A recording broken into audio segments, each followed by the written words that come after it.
সকলোকে স্বাগতম জনাইছোঁ মোৰ এই চেনেলটোলৈ। আজি আমি দশমমান শ্ৰেণীৰ চেপ্টাৰ নম্বৰ 1 পঢ়িম। ইয়াত আছে কি তোমালোকে পঢ়িব লাগিব ইউক্লিডৰ বিভাজন প্ৰমেয়িকা, তাৰপিছত পঢ়িব লাগিব তোমালোকে ইউক্লিডৰ বিভাজন কলন ভিত্তিক, গসাগু লসাগু, পৰিমেয় আৰু অপৰিমেয় সংখ্যাৰ ওপৰত। আজি ভিডিঅ'টো আৰম্ভ কৰোঁ তেনেহ'লে। প্ৰথমে তোমালোকে পঢ়িব লাগিব ইউক্লিডৰ বিভাজন প্ৰমেয়িকা।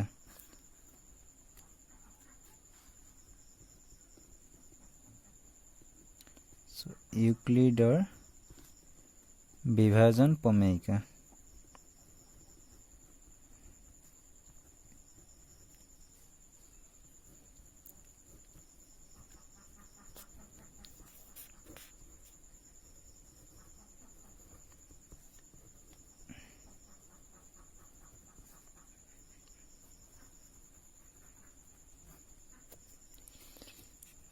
এইটো হৈছে এতিয়া আমি পঢ়িম কি ইউক্লিড বিভাজন প্ৰমেয়িকাটো আচলতে কি, ইয়াৰ বিষয়ে আমি পঢ়োঁ। ইয়াৰ সংজ্ঞাটো এনেধৰণৰ, যদি কি আমাৰ দুটা যোগাত্মক সংখ্যা দিয়া থাকে,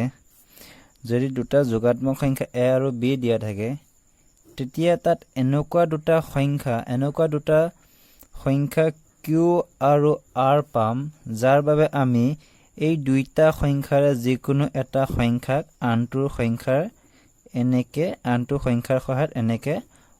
প্ৰকাশ কৰিব পাৰিম। আৰু ইয়াত যিটো আৰ আছে, এই আৰটো সদায় হয় শূন্য হ'ব পাৰিব, নাইবা এইটো যিটো আনটো সংখ্যা বি থাকিব, সেই বিতকৈ কি হ'ব লাগিব, সৰু হ'ব লাগিব। এইটোক কোৱা হয় ইউক্লিডৰ বিভাজন প্ৰমেয়িকা। ইয়াক এনেকে লিখা হয়, দুটা যোগাত্মক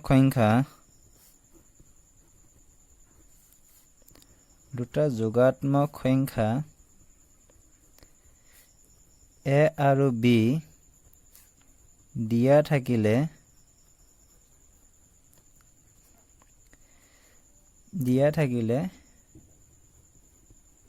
এনে দুটা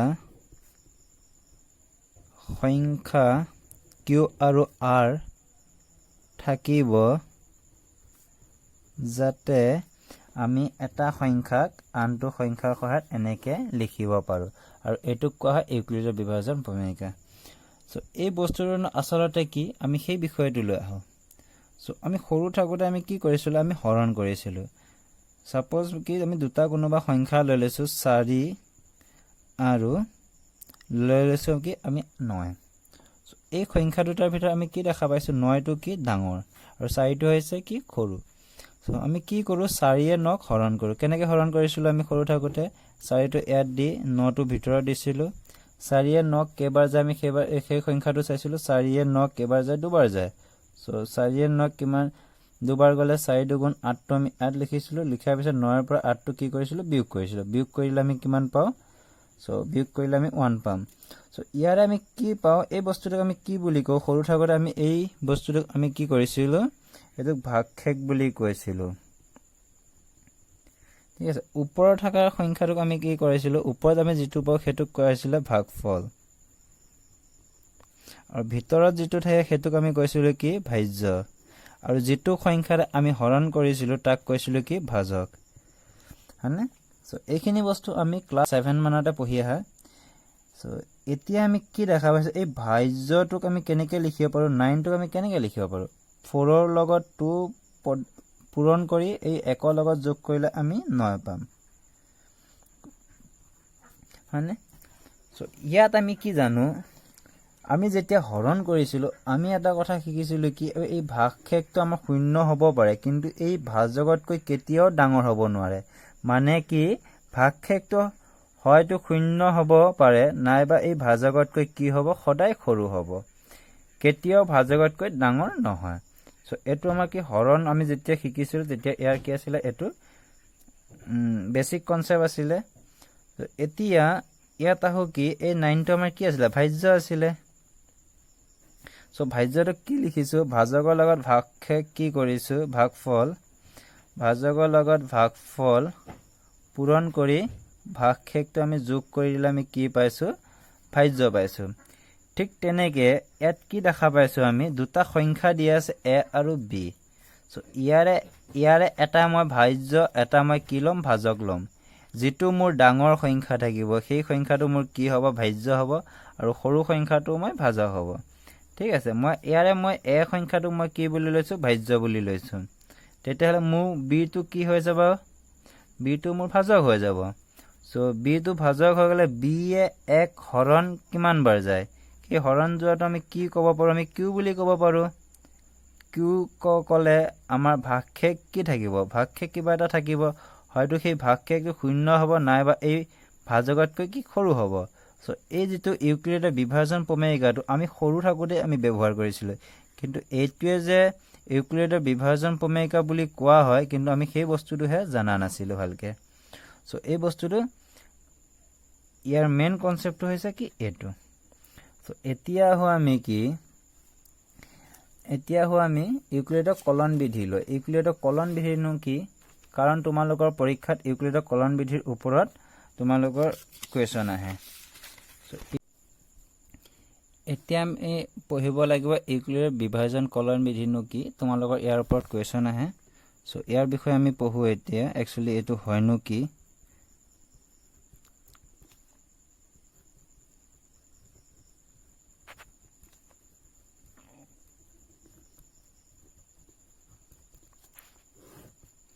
বিভাজন কলন বিধি মতে যিকোনো দুটা সংখ্যা আমি কি কৰো গসাগু ওলাও সো গসাগুনো আমি কেনেকৈ ওলাও হেতুৰ বিষয়ে আমি ইয়াত পঢ়িম সো ইয়াত কি হয় যদি আমাক কি কোনোবা দুটা সংখ্যা দিয়া থাকে এই দুটা সংখ্যা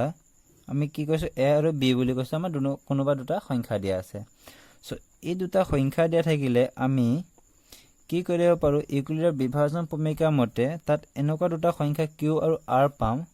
যাৰ বাবে আমি এক কি কেনেকৈ লিখিব পাৰো b³ + r আৰু যত আমাৰ r কি হ'ব 0 সমান বা ডাঙৰ হ'ব আৰু এটো যদি b পাম b কৈ আমাৰ কি হ'ব সদায় সৰু হ'ব সো এটো হৈছে কি ইউক্লিড বিভাজন প্ৰমেয়িকাৰ সহায়ত এই সংখ্যাটো আমি এনেকৈ লিখিব পাৰো আৰু ইয়াত যদি আমাৰ r = 0 হয় r = 0 যদি হয় তেতিয়াহলে আমি এই দখতে আমি ৰৈ দিম যদি r 0 নহয় আমি আৰু স্টেপ বাই স্টেপ কৰি গৈ থাকিব লাগিব সো r 0 হলে এই স্টেপটোত আমাৰ ভাজকটোৱে কি হ'ব গসাগু হ'ব এইটো স্টেপত যেটো আমাৰ ভাজক থাকিব ভাজকটোৱে a আৰু b কি হ'ব গসাগু হ'ব সো এই কেছটোত আমাৰ ভাজক কি হৈ আছে b কাৰণ এটো ভাজ্য হৈ গলে এটো কি হৈ যাব ভাজক সো গসাগু কি হৈ যাব আমাৰ b আমি এডখত আমি কলো কি এডখত আমি মানি চলিলো সাপোজ এই কেছটোত আমাৰ ভাগশেষটো শূন্য নহয় যদি ভাগশেষটো আমাৰ শূন্য নহয় এই যেটো আমাৰ ভাজক আছে আৰু এটো আমাৰ যেটো ভাগশেষ আছে এই ভাজক আৰু ভাগশেষটোক লৈ b আৰু r মানে কি দুটা যোগাত্মক সংখ্যা পাই গলো সো এই যোগাত্মক দুটা সংখ্যাৰ বাবে আমি ঠিক তেনেকৈ এনেকুৱা দুটা সংখ্যা পাম যত মই কলো কি q1n r1 বুলি কলো সো এই এনেকুৱা দুটা সংখ্যা পালে ইয়াৰে ভাজ্য কোনটো হ'ব মোৰ এই b টো হৈ যাব কাৰণ কি গম পাইছো এই b টো r তকৈ কি ডাঙৰ সেহে b টো মোৰ কি হৈ যাবগৈ ভাজ্য হৈ যাবগৈ ভাজ্য হৈ গলে মই কি কৰিব পাৰো এই ভাজ্যটোক মই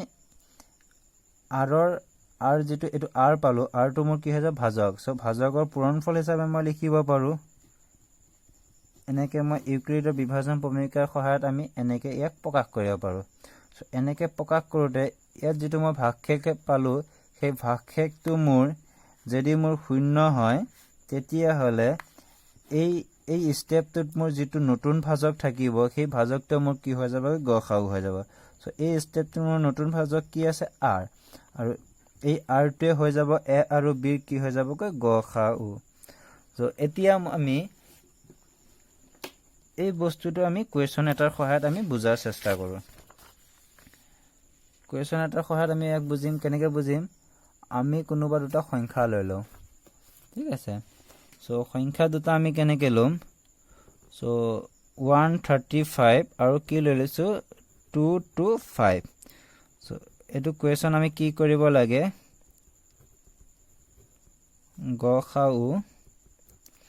ইউক্লিডৰ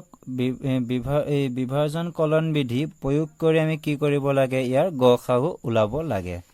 সো এই সংখ্যা দুটাত আমি লক্ষ্য কৰিম আমি প্ৰথমে চাম কি কোনটো সংখ্যা ডাঙৰ আমি দেখা পাইছো কি 225 টো কিমান হয় 135 তকৈ কি ডাঙৰ হয় সো ইয়াৰ পৰা আমি কি বুজিলো 225 টো আমাৰ কি হৈ আছে 225 টো আমাৰ 135 তকৈ কি হৈ আছে ডাঙৰ হৈ আছে যেহেতু 225 টো আমাৰ 135 তকৈ ডাঙৰ হলে আমি কি লিখিব পাৰো 225 টো আমি এনেকৈ ভিতৰত লিখি 135 এৰে ইয়াক আমি কি কৰিব পাৰো হৰণ কৰিব পাৰো সো 135 এ 225 ক আমাৰ কি যায় এবাৰ যায় সো এবাৰ গলে আমি কি 225 পৰা 135 আমি যেতিয়া মাইনাস কৰিম আমি কিমান পাম 90 পাম সো 90 পোৱাৰ পিছত মানে আমি কি গম পাইছো ইউক্লিডৰ বিভাজন প্ৰমেয়িকাৰ মতে আমি কি লিখিব পাৰো 225 ক 135 ইনটু 1 প্লাস কি লিখিব পাৰো 90 সো 90 লিখিব পাৰো আৰু আমাৰ এই কি 90 টো আমি কি দেখা পাইছো 90 টো আমাৰ 0 নহয় সো 0 নোহোৱাৰ কাৰণে আমি সেকেন্ড স্টেপলৈ আহিব লাগিব সো সেকেন্ড স্টেপত কি দেখা পাইছো 135 আৰু 90 টো মোৰ কি হৈ যাবগৈ 135 টো মোৰ নতুন ভাজ্য হৈ যাবগৈ আৰু 90 টো মোৰ কি হৈ যাবগৈ নতুন ভাজ্য সো ইয়াৰ মনত ৰাখাৰ সহজ বুদ্ধি হৈছে কি এনেকে হৰণ কৰাৰ পিছত যদি মোৰ ভাগশেষটো এই নতুন এই স্টেপটোত আমাৰ যেটো ভাজক আছিল সেই ভাজকটো ইয়াত কি হৈ যাবগৈ ভাজ্য হৈ যাবগৈ সো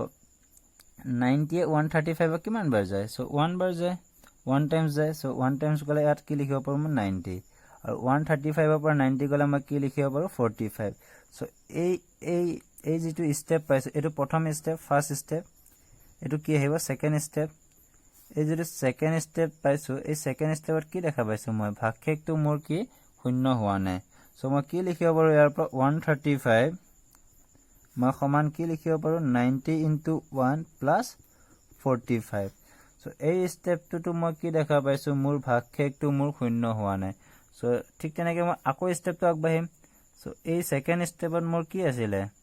সেকেন্ড স্টেপত মোৰ ভাজক আছিল 90 এই ভাজকটো মোৰ থাৰ্ড স্টেপত কি হৈ যাবগৈ ভাজ্য হৈ যাবগৈ সো 90 টো এড আহি গল সো 90 এড আহাৰ পিছত মই 45 আৰু 90 কিমান বাৰ যায় 2 বাৰ যায় সো 2 টাইমছ ইনটু 45 মোৰ কি আহি যাবগৈ 90 আৰু এই স্টেপত আমি কি দেখা পাইছো মোৰ ভাগশেষটো কি হৈ আছে ভাগশেষটো কি হৈ আছে ইয়াত শূন্য হৈ আছে সো এটো যেটো ভাজ্য আছে ভাজ্যটো মই কেনেকৈ লিখিব 90 = 45 * 2 + 0 সো যেহেতু এই যেটো স্টেপ আছে এই স্টেপটো মোৰ কি হৈছে ইয়াত ভাগশেষ মোৰ কি হৈ আছে